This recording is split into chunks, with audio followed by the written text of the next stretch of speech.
CID custody संपत असल्यामुळे वाल्मी कराडला आज बीड कोर्टामध्ये हजर करणार. सुरक्षेच्या कारणास्तव व्हिडिओ कॉन्फरन्सिंगद्वारे सुनावणीची शक्यता.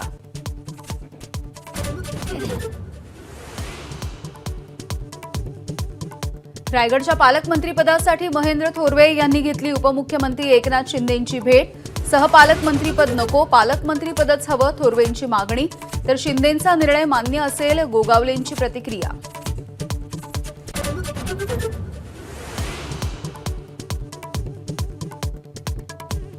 उद्धव ठाकरे आणि शरद पवार लवकरच भाजपसोबत केंद्रात जातील. प्रहारच्या बच्चू कडूंचा खळबळजनक दावा. तर शिंदे आणि अजित पवारांची गरज भाजपसाठी संपली आहे, कडूंचं वक्तव्य.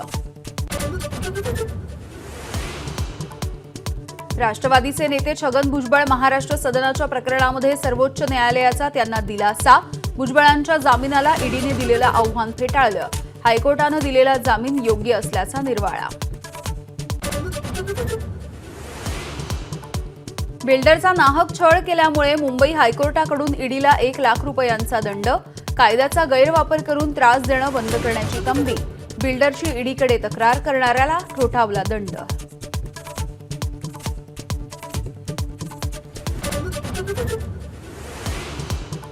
नऊ निष्पापांचा जीव घेणाऱ्या कुर्ला बस अपघाताला ड्रायव्हरच जबाबदार. बेस्टच्या चौकशीचा निष्कर्ष.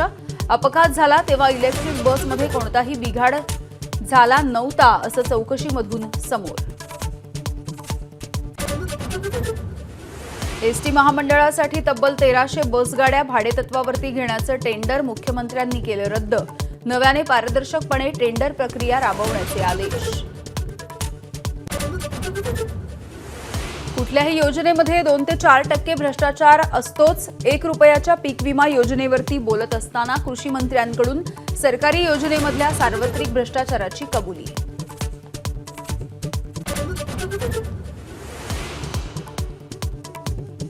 दावोस दौऱ्यामध्ये पहिल्या दिवशी 6,25,000 कोटींचे करार. गडचिरोलीमध्ये JSW तर राज्यामध्ये वारे एनर्जीची हजारो कोटींची गुंतवणूक.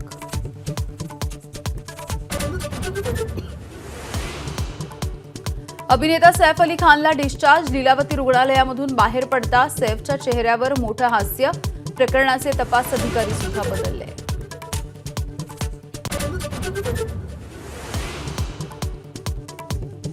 पश्चिम रेल्वे मार्गावरील माहीम ते वांद्रे स्थानकाच्या दरम्यान 24 आणि 25 जानेवारीला रात्रकालीन विशेष ब्लॉक. लोकलच्या 427 फेऱ्यांवरती परिणाम. मिठी नदीवरच्या पुलाच्या पुनर्बांधणीसाठी ब्लॉक.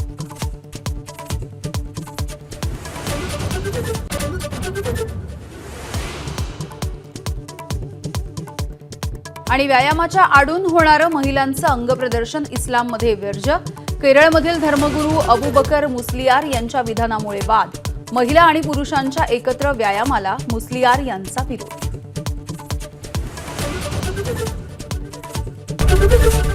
एबीपी माझा, उघडा डोळे बघा नीट.